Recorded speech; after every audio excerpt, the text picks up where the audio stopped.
আসসালামু আলাইকুম। আজকে আমি রান্না করছি ম্যাটল ফিশের ঝাল করে ঝোল রান্না করব। আমি মাছগুলোকে ভেজে নিব। একটু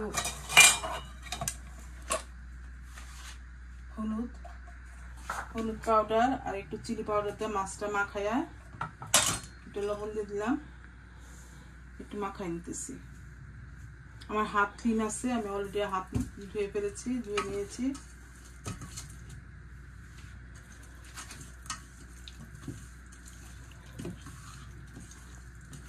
অলরেডি আমি কড়াইয়ের মধ্যে ফ্রাইং প্যানে তেল দিয়ে দিয়েছি, গরম হয়ে গেছে। মাছটা আমি দিয়ে দিলাম এখানে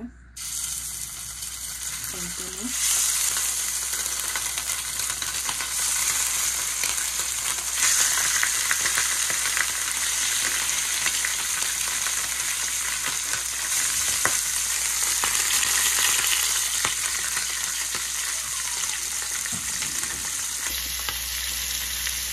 মাছগুলো আমি উল্টাই দিচ্ছি অন্য পিসগুলো ভাজি হওয়ার জন্য।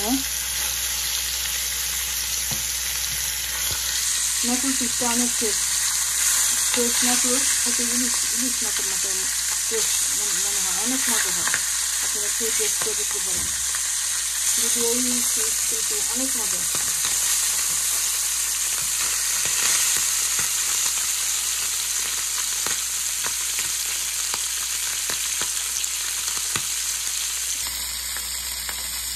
মাছগুলো ভাজি করে হয়ে গেছে, এখন আমি নামাই নিলাম। অন্য একটা কড়াইয়ের মধ্যে সাজা করে ঝোল দিব যাচ্ছে।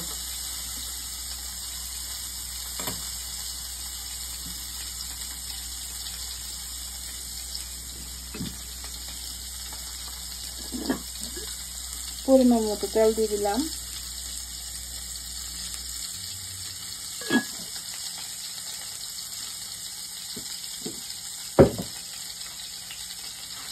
মাছটা গরম হোক।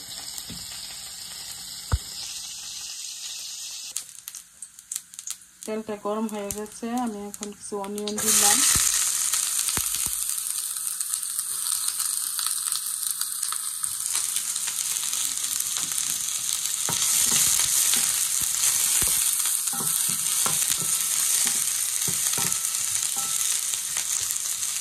অনিয়নটা সামান্য একটু সফট হলে তারপর স্পাইসগুলো দিয়ে দিব।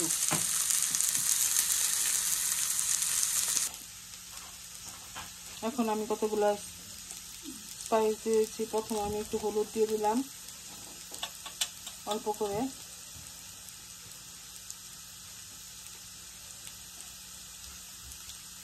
চিলি পাউডার দিয়ে দিলাম একটুখানি, ধনিয়া পাউডার দিয়ে দিলাম পরিমাণ মতো,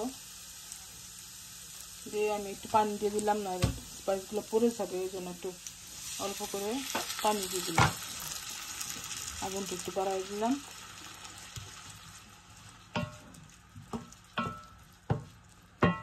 এখন আমি একটু লবণ দিয়ে দিচ্ছি পরিমাণ মতো।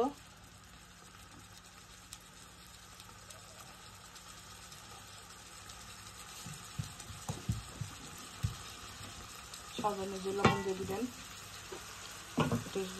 জিনিসটাকে বোনা হলে তারপর মাছগুলো দিয়ে দেবো। ফার্স্টে বোনা হয়ে গেছে, এখন আমি মাছগুলো দিয়ে দিব। মাছগুলো দিয়ে দিলাম।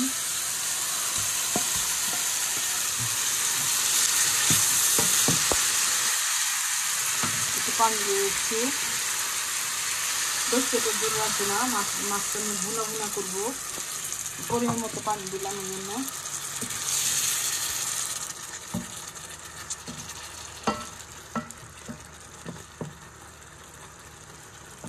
ঢেকে দিব আমি এখন।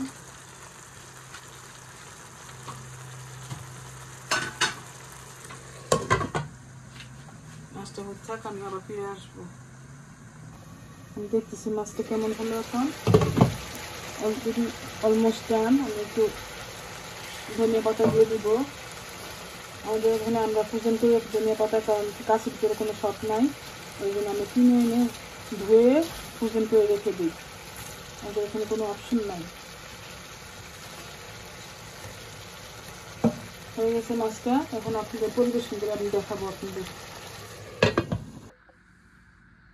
আমার রান্না হয়ে গেছে, কিন্তু দেখানো আপনার ইচ্ছা করে রান্না করে খেতে পারেন। ফ্রেশ ম্যাকরোল খুবই টেস্ট, ইলিশ মাছের মতো লাগে। আপনারা রান্না করে খেয়ে দেখবেন। ভিডিও দেখার জন্য ধন্যবাদ।